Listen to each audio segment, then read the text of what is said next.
Right, okay.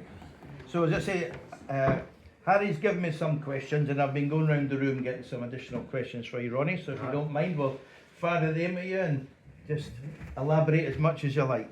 So, when did you first go to the Speedway and who with? 1948, my mother and father. Okay. And do you know what match it was? Was it the No, I first couldn't Monarchs tell you- match? No, I couldn't tell you, but I remember the riders were Bob Mark, Eddie Lack, Danny Lee, Jimmy Cox, Harry Dallin, who's a friend of mine, Yeah. who's still living today. So that's my first meeting. And were you hooked as soon as you seen it? I would say yes. Yeah.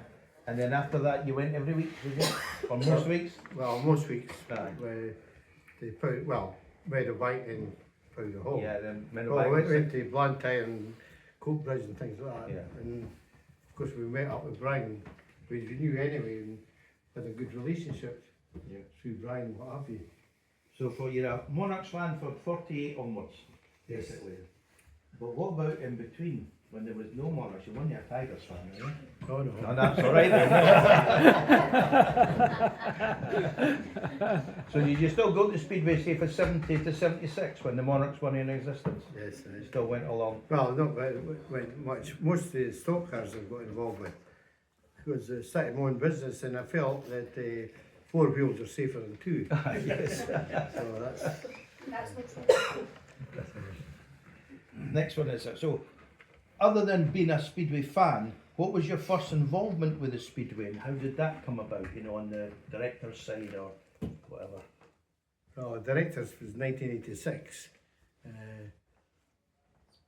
think we're struggling. So John Campbell and a few of us, Alan Hartley and 1 or 2 others, decided to start Edinburgh Speedway in 1986 limited. So that's all I can remember as far as that's concerned. So you've been a director since then. Were you a sponsor of riders before you became a director? Well, over the period of time, I've sponsored over 20 riders. So, I could just would name them, but Do you remember who your first sponsorship was? I think, I can't remember if it was either Chris Turner or Neil Collins. Can't remember. Even though I knew Brian in that, in the 80s, he didn't really sponsor somebody. You know, he just bought a tyre or something like that. Yeah. And over the years it got developed, you know, the sponsorship. So they would ask you more and more of you rather than just give me a No, tyre. Yeah, Well, Speedway's become more expensive, isn't it? So the riders need more help, I suppose. Oh, Don't they? that's right. Well, I was lucky I was in business, so, you know, it did help. So you got a bit of advertising as well as keep the taxman happy. Well, when you start, you know, I just thoroughly enjoyed it and the people involved with it. So that's why I've been with Speedway. And I wouldn't like to see everything happen, that's for sure. Well, I think as fans, we all want to see it continue as long as it can. Next one's any other collections of Bertie Bar. For those that don't know, Bertie used to drive the tractors for many years, didn't he? Armadale certainly. Probably before that as well. Very well.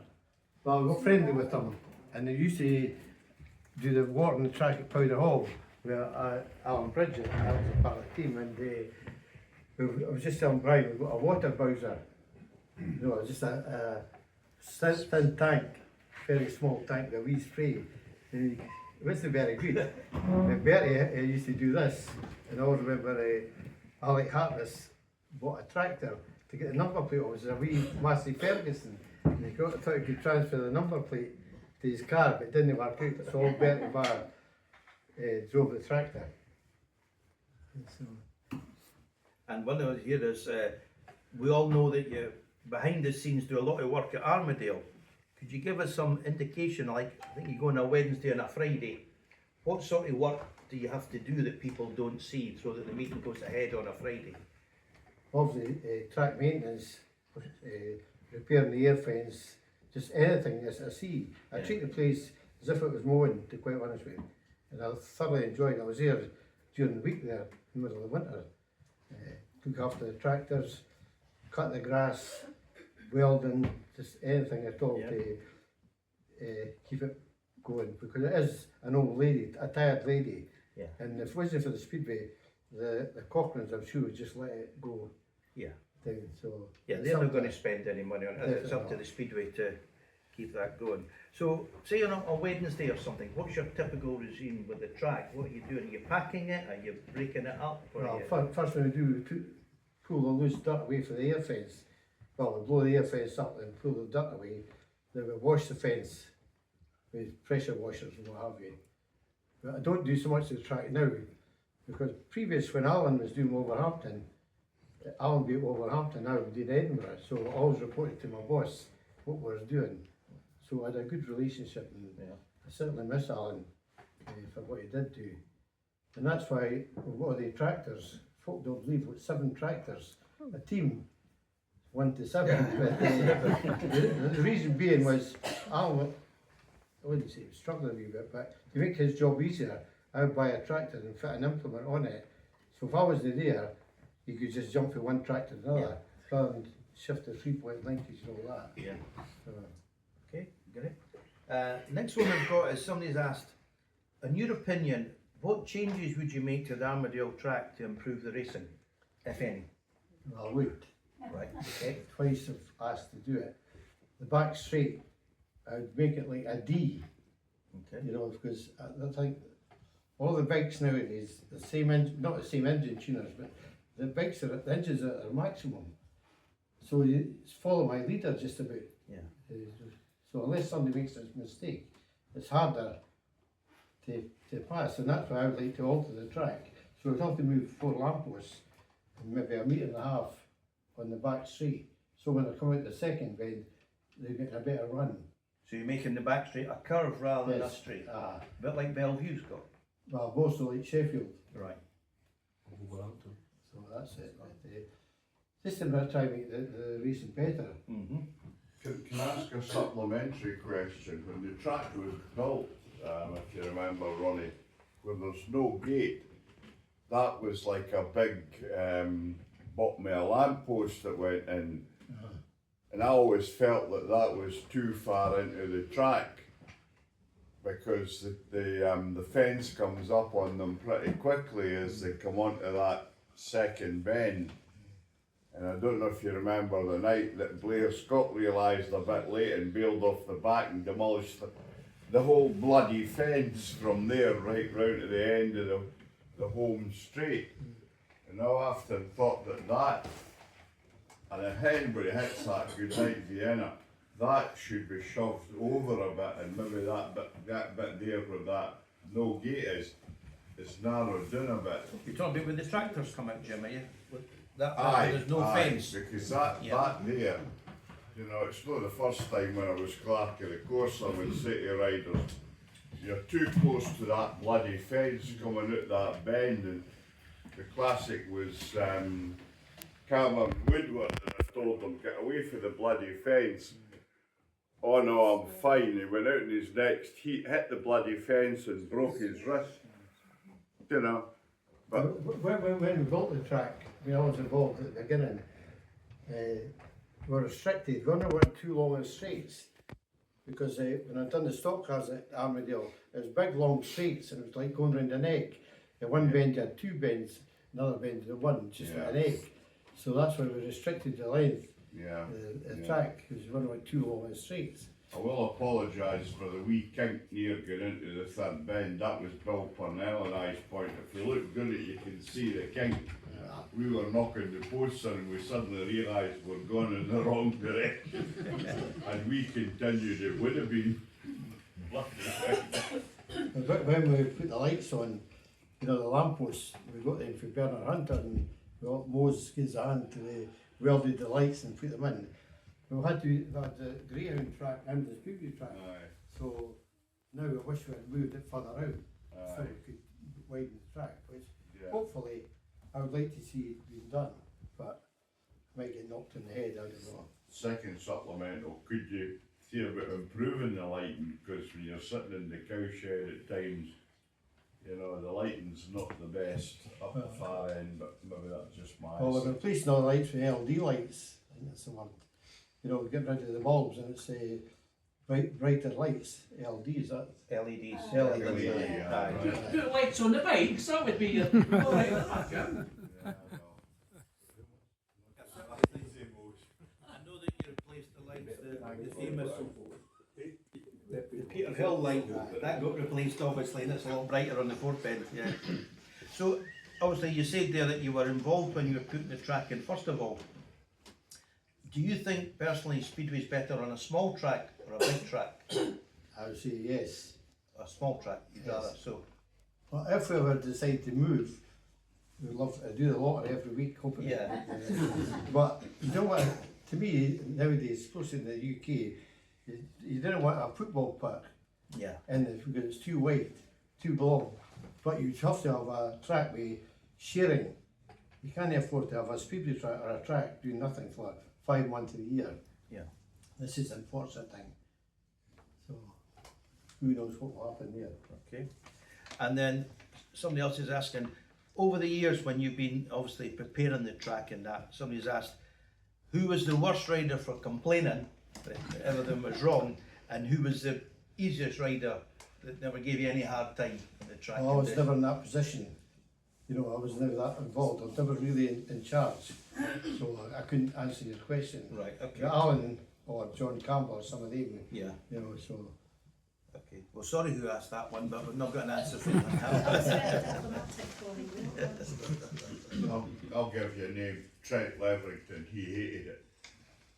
Well, they only had to come a few times a year, didn't they? well. It wasn't the home rider, yeah. No, Trent was a great guy, #1 in my books. Okay.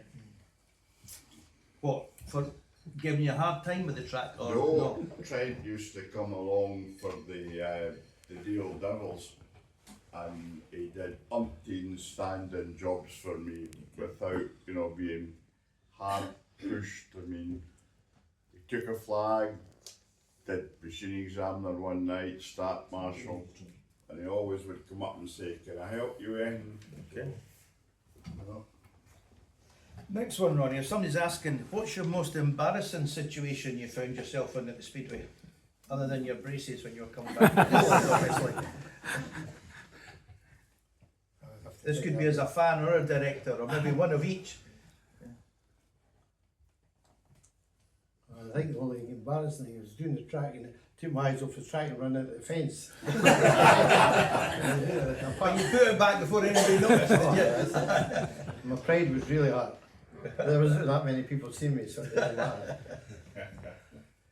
Next question is, where do you tend to get your shield from? Well, I moved away a bit. We used to get for Gillis's at Pumperson, and it was getting too fine, you know. So now we've got to Winchborough, the police being there. And now I've stepped up from, it used to be 6 multi dust, now we're using 10 multi dust. So the shield breaks up, but if it's wet, you know, it's having a bit of body rather than being slimy or whatever. I think that question was also asking you maybe got some from an old speedway track as well down south recently, because somebody was saying they had to go and collect it for you. I think it's sitting in that corner over I there. think Alan organised something breeding.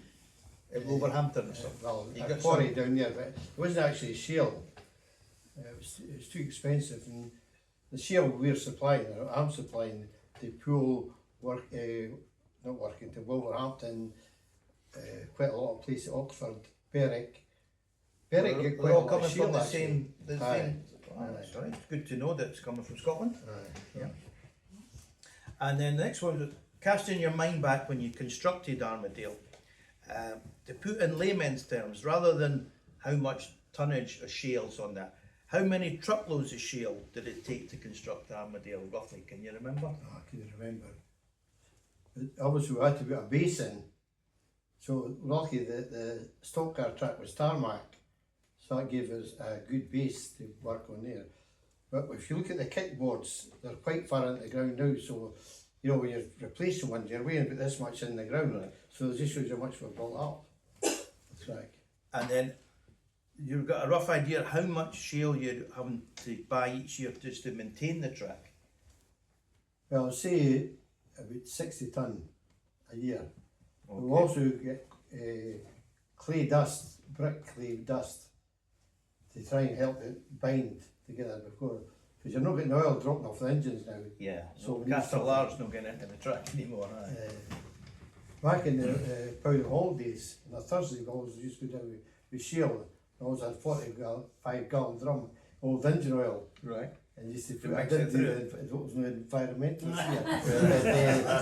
To help the things like that.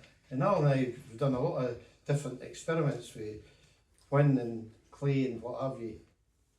And we got oil, obviously. Try and get the right mixture, Try and get the right watering mixture. it, and because you got to get it keeps the moisture in the track, isn't it? So, okay. Somebody's asking, was Speedway better in the old days, like the 50s and 60s, than it is now? Well, there's more passing. Simple as that. And as my earlier conversation was, they're all using the same, not the same engines, the same engines. Yeah. So they're all extended to the same engine tuner. So Yeah. it's like even get the stock cars. It's done the same. Follow my leader, because they're all sending their engines away. When we done it, you tuned your engine yourself. So I was a wee better you're better me, and so. Unfortunately, it's now who's got the best sponsorship and who's got the best engine tuner rather than who's the best skillful rider. This one came from, and you'll probably guess who asked this question. How will the Monarchs fare at Ashfield next year?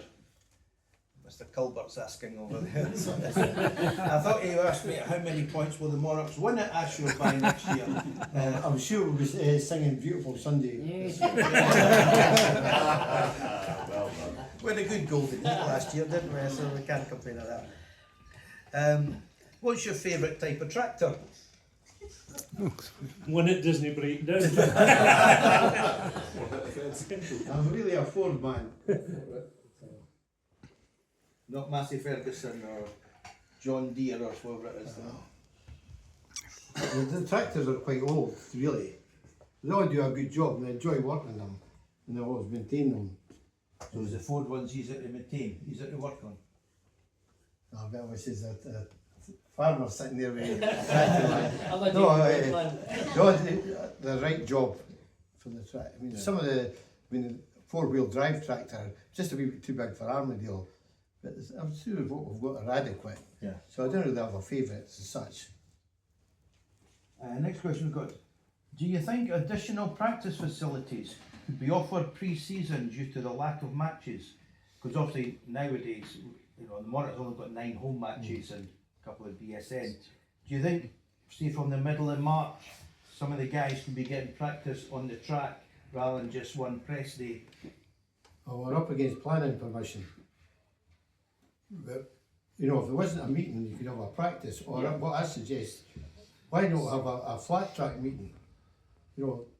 During the season, if there's not a Friday, so pardon me, get 4 motorcycles along for a flat track and see if they enjoy it. Then any other vacant Friday, you could have a meeting, maybe just start at 5 and get in. Then you maybe encourage younger people to have a go. Yeah. So, but unfortunately, I think it's 2.5 hours a week they're only allowed. And the Saturdays, there's been 1 or 2 complaints, not massive complaints, but regarding how we managed to run a Saturday afternoon. Yeah. But there's not been a big issue, so we'll keep continuing to do the Saturdays. Yeah, I suppose we've got to watch we don't impinge on our planning permission and get shut down. We've got some other questions that aren't necessarily speed related, someone's our stock cars. Because obviously you had a stock car career yourself, and quite a well-known rider and done very well. How did you get involved in stock cars? Well, let's say earlier on, 4 wheels are better than 2. So I remember buying this Ford car and I could have done it up and sold it, but my mate was in the hand. Next thing he knocked the windows out. I said, well, that's it, here we go. So that's how I got involved. So when did you start racing stock cars? 1968, 68, until when? 73. 73. And was that at Cowdenbeath? Yeah. Well, And Armadale, did you say you raced at Armadale? I raced at Armadale. At least at Wimbledon, Ipswich, and Boston, not Boston, I can't remember the other one. There was a place in Glasgow, Carmentine, and a stock car track there. And how far did you get in your career? Were you quite successful?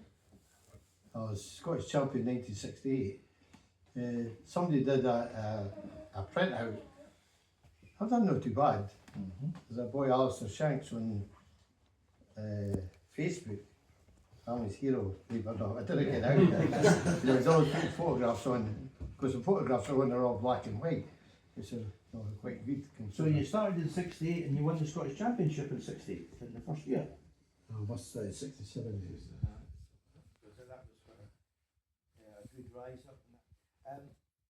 What was your favourite racing experience, you think? Was it winning the Scottish Championship or did you do? That was a good experience. It must be the best. Yes. And what car did you use and what sort of engine did it have in it? Well, the first one was Ford 10 horsepower side valve. Then you fitted 2 SU carburetors on it. Then after that, went to a 400E engine, which is 1000cc or near enough. Then they started going to BMC, so it was 1200. Well, it's 1000. Then they went to 1200. Then they went to 1500cc. And then went to 1800. That finished at 1800 MGB. So the engines actually weren't that big, not that powerful. But what sort of speeds were you? I was doing just 60 miles an hour or something like that. With a boy on your inside and a boy on your outside and a boy behind you. So the first time it There was wouldn't be Shield. anybody in front of you, of course, just a boy behind you. I would say the first time it was Shield, then eventually got tarmac. So did you tune the engines yourself and do all the maintenance? So you were mechanic and driver. And then did you have any racing incidents? Did you have any accidents or? I had a broken ankle and concussion. The one time I broke an ankle rather, somebody's dropped their engine with oil and I come in the street, couldn't turn right at the fence. So I hit the fence, the car's coming back but my ankle was behind the pedals and broke. Jesus. So there's a couple of photographs no recently on it, but I saw the one lorry at the time.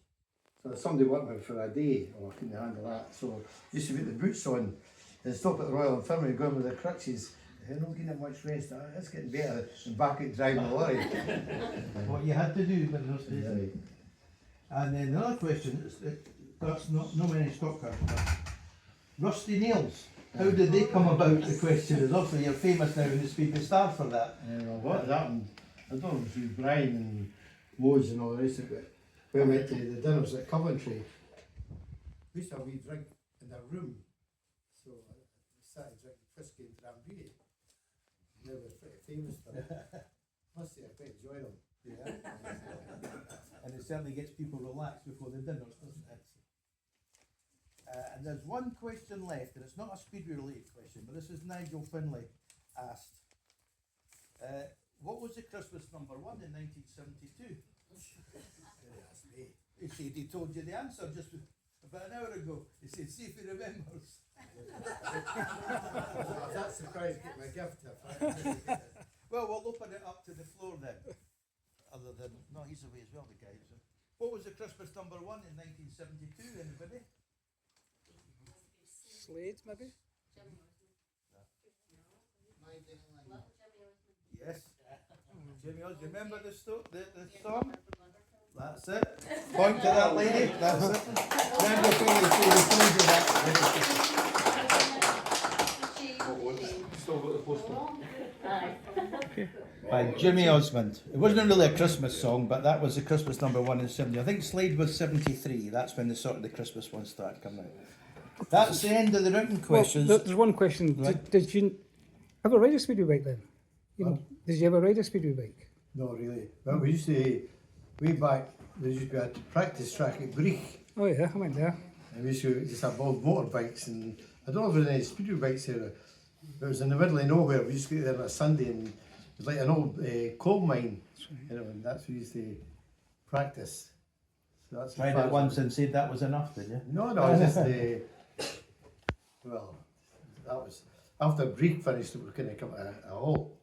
Right. But I've got 7 speedway bikes in my garage, so I want to come out. They're welcome any time. Place is licensed, by the way. So is there any other questions that's come to anybody's mind that they want to just shout out with? How many bags of leaves did you pick up the other week there, Ronnie? Pardon? How many bags of leaves did you pick up? Because you're working out. Were you there? Fine. A couple of weeks ago I was out seeing you. Who's out with the leaves? Your Hoover was working well, wasn't it? No, no, just shovel. Just raking it up. Oh, That's yes. all, man. Can I ask as well, you were talking about the shields and the maintenance for the season, talking roughly 60 tonne. What sort of cost is that to the club to basically keep the track maintenance on shield for a full season? Believe it or not, don't blow my own trumpet, but I pay for all the shale all the time. So, and it's now, I'll get for £12 a tonne. You know, way back it was £4 or £5. Maybe a lot more than that probably. Yeah, elsewhere, because- but- It was like the clay dust I was telling you about. I was getting it from Rayburn Brick Company in Glasgow. And there was a surplus of requirements. When I started using it, one or two other people was telling them, so what they done, put the price up. You know, so they were getting a waste, they were getting money for it. No, it's another expense that people Aye. probably don't really take into consideration. Like now you're talking about a replacement of air fence, Aye. maintenance of shield, probably, obviously we know the shield gets thrown around, but you probably just always think of it gets scraped back in, you don't think, oh well, you know, that's another grand or something over the season. Because you say it maybe starts It all off at a mounts certain up. size and Aye. it grinds down through the season, so you've got to. Well, every so often, every year we take dirt off. But the machine never come this year. You know, the track tends to get a ridge, you know. That's another story. I used to do the track with Alan, so we always discussed it. But the days are finished, unfortunately, so you just shut your face and go on with it. Just glad we've got Speedway and that's enjoy it. Yeah, that's the thing. totally what it's all about. Ronnie, do you remember way back in the Waverley Market days, the indoors, the Ideal Home Exhibition? I think you raced in a cycle speedway match indoors, did you? Yeah, that's right. And is that right enough? I raced at the Waverley Market and Aye. Princess Street Gardens. Can you remember who the speedway riders were that night? Was Jack Young there? No, I couldn't do 50s that. probably was. I think he did go. We used to race through Wishaw as well. We used to get a bus through Wishaw. At the indoors. And did you actually race for a team in the Edinburgh Lothians League at the time? Colrig At Tigers. Colrig? and Cycle Tigers. Oh yeah. But my mother and father weren't religious or that, but they objected to racing on a Sunday. You know, the days when we were younger, all you done was went to the museum or something like that. Sunday school. So Sunday school, so I used to smuggle my bike out to my pals. And just a couple of, used to wear a football short at the top. So that was it. So, But you definitely raced at the Waverley Market, aye, didn't you? Yeah. Princess Street Gardens. God, I'm giving my age away. You'd be racing as well, Johnny, were you? Well, I'll be a spectator, that's for sure. Or the mascot, maybe. There used to be a magazine come out one time. What was it called, Ronnie? Some cycle. Smoke signals! Smoke signals? That was, that was in the 60s. What's Smoke that? signals, it was in the 60s, yeah. There was a guy from Pennycook used to put it together. A guy called this guy Speedway Sam or Casper, but his right name was John Redpath. Well, I remember A John. long-haired guy with Yeah. probably his glasses were thicker than Ken Hillman's. That's telling you. He used to sell the motorcycle news at Old Mare Bank. John Redpath. Yeah. I'd be the same guy. Aye. Ronnie, if your money comes, your lottery comes up and you've got carte blanche to build a track, you're going to build a wee one instead of something like Bellevue then, do you think? Because I've seen Bellevue racing, you talked earlier about passing being hard and that, but whatever on YouTube say that, you know, you get some of the cracking races around the new Bellevue track, or Manchester, whatever you want to call it. No, you would still go for the wee one, do you think? I build it bigger than the Armadale, that's for sure. But I don't think it go as big as Bellevue. You Bellevue. think somewhere about 300 metres perhaps? Powder Hall was about 300 What's metres, that, wasn't feet it? and inches? Inches. About 300 and odd yards. Personally, I think it's up better on a smallish track rather than a bigger track. But that gentleman used to race on Berwick, didn't you? So did you like a bigger track? Yeah. I like the big ones then. Yeah. But there again, I mean, Bellevue was the best track. Brian will probably back me up, one of the best. You could pass on the original Bellevue